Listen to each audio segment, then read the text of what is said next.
warahmatullahi wabarakatuh. Kami dari kelompok hukum acara pidana ingin menjelaskan apa itu hukum acara pidana. Yang pertama-tama, perkenalkan nama saya Nur Salam Marani, NPM saya 712401111004.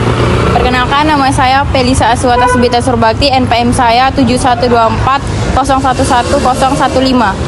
Perkenalkan nama saya Anissa Febiana Manurung, NPM 71011041.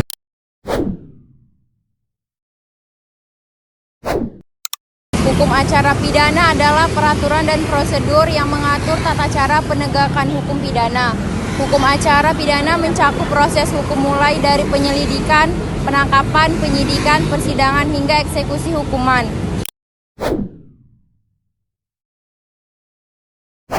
Tujuan hukum acara pidana adalah menjamin keadilan proses, menjamin perlindungan hak asasi manusia, mengatur prosedur penegakan hukum pidana, mewujudkan keamanan hukum, meningkatkan efisiensi dan aktivitas peradilan, melindungi masyarakat, mencegah penyalahgunaan wewenang di Indonesia.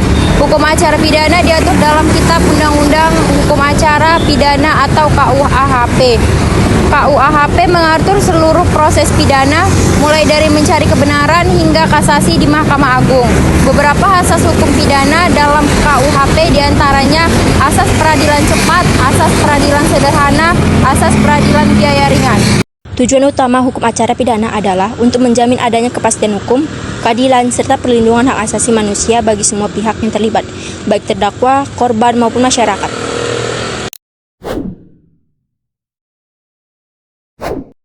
Fungsi utama hukum acara pidana adalah untuk memastikan pelaksanaan proses pidana berjalan secara adil, transparan, dan sesuai dengan hukum yang berlaku.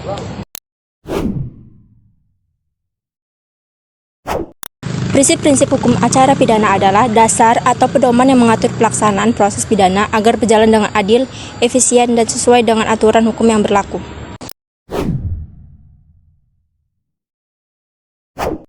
Sumber-sumber hukum acara pidana di Indonesia terdiri dari peraturan perundangan-undangan yang mengatur proses hukum pidana, keputusan pengadilan yang berkekuatan hukum tetap, dan doktrin atau praktis yang berkembang dalam pelaksanaan hukum acara pidana. Ruang lingkup acara pidana secara lengkap mencangkup seluruh tahapan proses hukum yang dimulai dari penyelidikan hingga eksekusi pengadilan.